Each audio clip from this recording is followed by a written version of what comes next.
Welcome to the Debunking Economics Podcast. I'm Phil Dobbie with Professor Steve Keen, and today the central banks around the world seem to be colluding. They've all met up in Portugal this week for an annual conference, and now the talk is very much about lifting interest rates, particularly in Canada, the UK, the US at some point, and Europe, despite all those troubles in Greece. So what will that do? I mean, inflation is low in most places, although in the UK it's actually higher than wage growth, so people's income is already going backwards. And of course, the Tory government is limiting most public sector wages to 1% per year, well below inflation. So those public sector workers are really going to feel it. Then the Bank of England looks like going to hit them with higher interest rates. So Steve, what's that going to do? What's going to be the impact of all of this, do you think? Oh, God. Complete reversal of policy in about 2 years' time is going to be the impact of all this. It's the level of naivety which is on display here is simply breathtaking. It's professional naivety, not naivety of the public. You normally accuse the amateurs of not knowing what they're doing and the experts of having a clue of a more sophisticated vision of how the system operates. Here's a classic proof that economists who overwhelmingly staff and manage these central banks haven't got a bloody clue about how the economy actually operates. They're waiting for inflation to raise. I mean, that's why they've been holding back. They've been saying, well, inflation is too low, therefore we can't raise interest rates because we the whole point of interest rates is to try and cool the economy, and there's no sign of it heating up till we see this rise in inflation. They're preempting this rise in inflation, and now they're using the argument that inflation will follow. There's enough strength in the economy that we are going to see inflation happen, and by the time that happens, it'll be too late if we haven't already started to raise interest rates. Yeah, and this is the lesson they haven't learned from Japan, which has been doing this little interest rates up, inflation down game now for going on a quarter of a century, and it's. When I wrote Debunking Economics back, I started writing back in 1999. I included in it the phrase that I think we're going to turn Japanese globally because economists do not understand how money is created, do not understand the dynamics of the role of credit causing expansions and collapses, don't even perceive the importance of debt. And their little economic models tell them that when there's a decline in the unemployment rate, that's going to cause inflation to rise, that the interest rates have to rise to control that. And they don't see anything about the impact of the level of debt that they've allowed accumulating in the process. So what then happens is when they put the interest rates up, that means people who've gone back into borrowing money once more, so credit's rising, will suddenly decide they don't want to take out that additional debt, and when they don't take out the additional debt, the demand from credit evaporates, you fall back into a slump again. And Japan's been doing this for 25 years now. Right.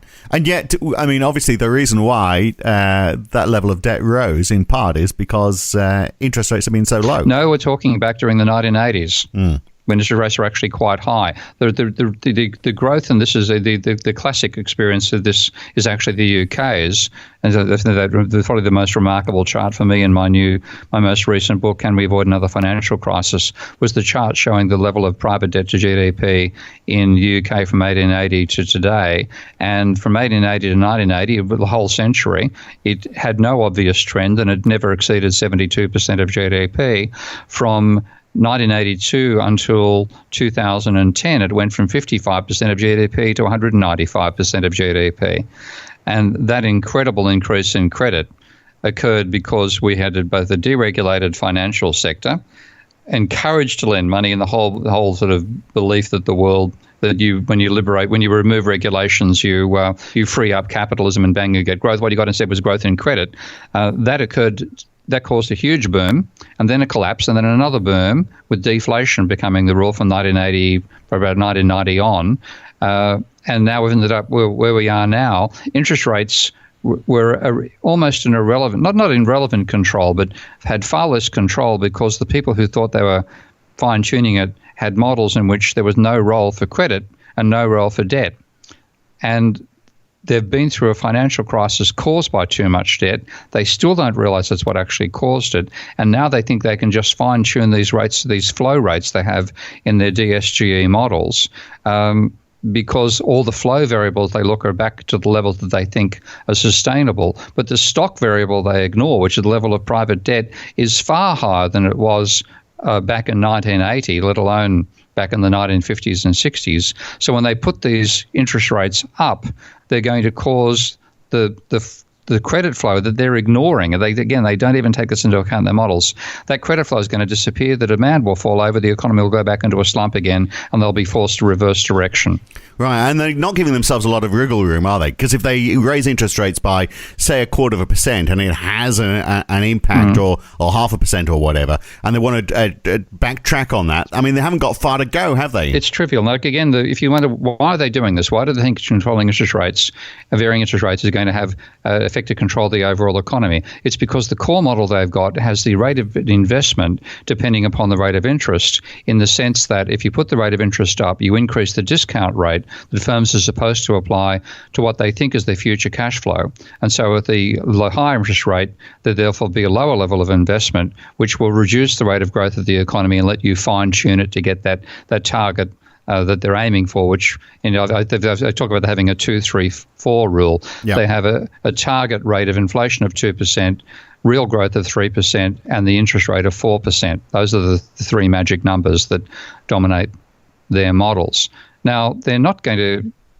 Those 2, 3, 4 numbers are a myth. Because let's go back to the investment thing. Is it true that the rate of interest is the main determinant of firms' willingness to invest? Not in the real world. What's the real determinant of the level of investment? Is your expectations of future profit? Yeah.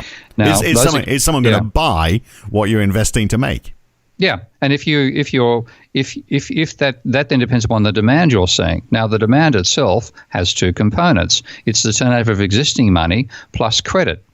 Now, if you have an increase in interest rates, which mean that people are looking at the debt burden they're carrying now, which is huge compared to what it was back in the 60s, 70s, and 80s, that huge debt burden, that small increase in interest rates can mean the servicing cost on the debt you currently have goes up substantially. You look at that and you decide either not to invest, not to continue borrowing money, so your credit growth terminates, or you can't service the debt you currently have, so you fold, to go bankrupt and take demand out of the economy that way. The credit demand will plunge from positive to negative very rapidly. And when it does, suddenly the signals that were making you decide to invest disappear. So it can look like a small increase in interest rate had an outsized impact on the level of investment, because in their model, it's just interest rate, future earnings, no role for credit whatsoever. And therefore, their puzzle, and you'll see academic papers published on this in the next few years. Why does the interest rate have such a bigger impact now on investment than it had back in the 1950s and 60s? What a strange puzzle. It's not a strange puzzle. You're bloody well ignoring the main factor, which is the level of debt. Yeah. And therefore those changes have dramatic impact. And here's the irony, because they are recognizing, that there is an asset bubble. That's part of the reason why there's been some hesitancy on the part of central banks to raise interest rates, is there is this recognition that it could have an impact on house prices in particular, that people might be unable to pay their mortgages, but that's only half the story. Yeah, but they've caused the bubble. They're complaining about. Yeah. I mean, I just look at this stuff, and that's why I got so angry in the article I wrote on Janet Yellen yesterday, because she clearly doesn't have a bloody clue.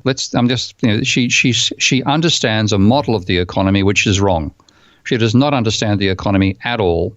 And so she read one thing I knew about Yellen which made her different to Bernanke is that she paid some attention to Hyman Minsky, of course, as the person whose approach to economics has really coalesced the approach that I take. I see myself as developing his ideas and enriching in various ways, but certainly standing on his shoulders. Now, Bernanke, in his essays on the Great Depression, which was his job application for chairman of the Federal Reserve, he devoted, as I think I've mentioned beforehand in the podcast and certainly in my book, he devoted 48 words to Minsky.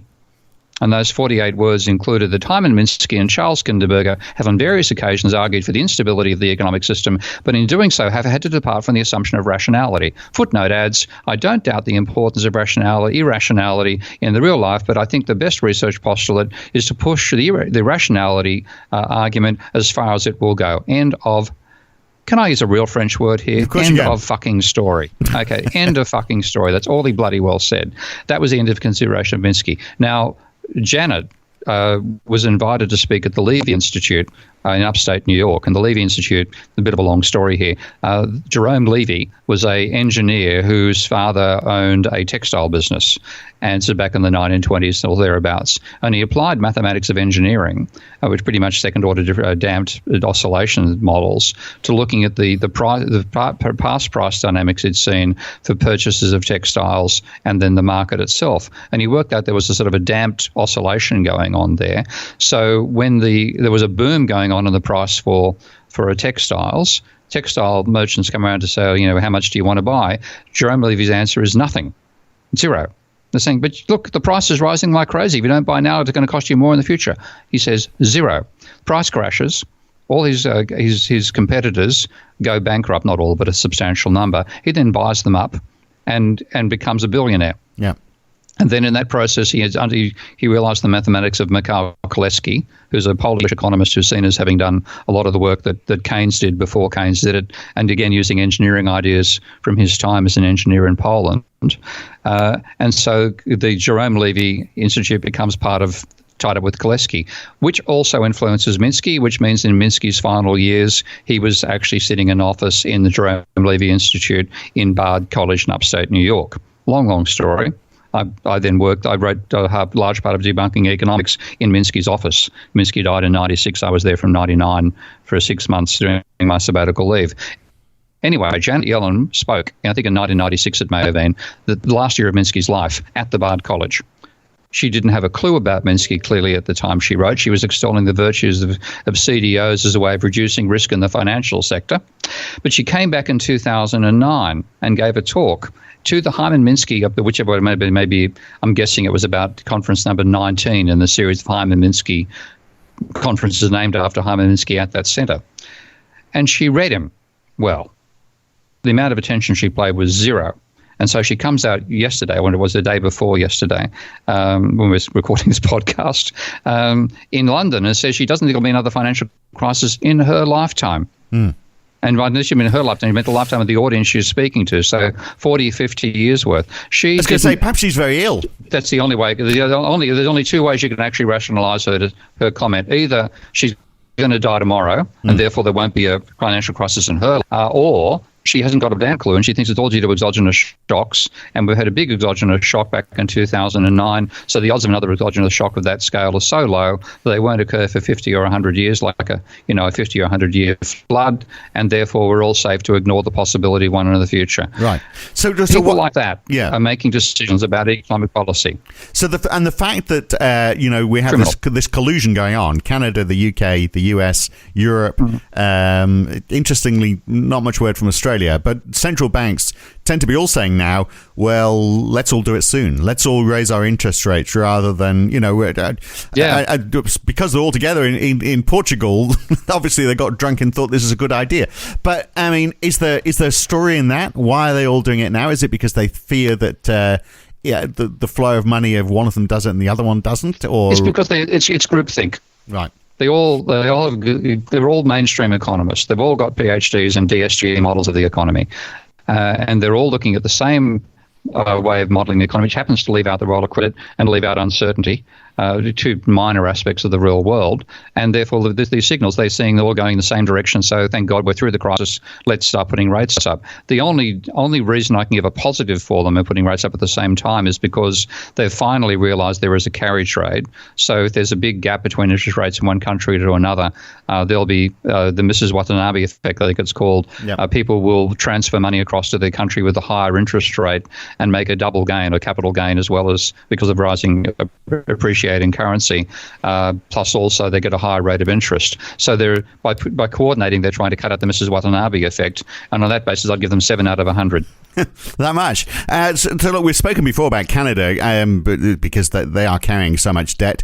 So what's the impact for them of raising interest rates? Because Canada is amongst those central banks that are talking about it. Okay, well, Canada's going to pay for that because Canada's on the verge of a financial crisis courtesy of the debt bubble that it got through the 2008 crisis, where it's one of my prime candidates for a crisis. So when the Central Bank of Canada puts up rates, it'll probably be the first one to cause a recession in its own economy. Right. But the others will follow.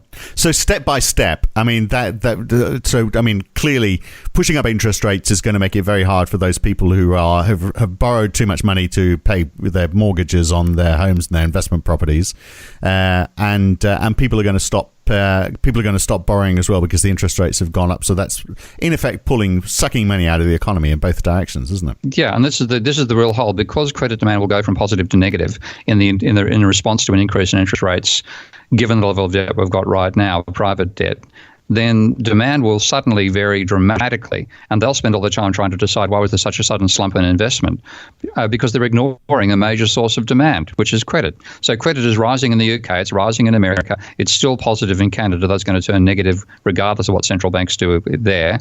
But that factor is what they're relying upon. They're not even aware that that's what's causing the increase in growth they're talking about. And how much they're going to snuff that out? And how much putting up rates? Right. And how much is it going to? How much of an interest rate is it going to take to have a profound effect? Because I mean, they're talking about a 0.25% rise normally, aren't they? With most of the most of the changes they make, is that going to be enough to start this topple effect? No, not 0.25%, but certainly when you get to the stage of about a 1% rise, then that's going to be sufficient. And remember, their target is to get back to a rate of interest of about 4%. Yeah. That's what they think it should be. They're not going to get anywhere near that before they're forced to reverse direction again. So they're currently, you're probably talking about in the interim target's going to be 1.5%. I think by the time they get to 2%, if they get that far, they'll be talking about having to cut rates once more to stimulate a economy which has inexplicably fallen into a slump once more. The whole world is turning into Japan, basically. There's a song there, isn't there? I'm sure. There is indeed. Finish off with it. Yeah, why the hell not? 1% GDP growth. Wow, the 28th highest GDP per capita in the world. Is that really where we're all heading? That's where Japan is right now. That's it for this free edition of the Debunking Economics Podcast. To hear more, support Steve Keen on patreon.com/Prof. Steve Keen. If you commit to $10 or more per month, you get access to all the existing podcasts, all 50 of them, plus the new ones, 1 or 2 each week. Or you can subscribe at debunkingeconomics.com on the website. Choose a plan from the right-hand side. I'm Phil Dobbie. Till next time, thanks for listening.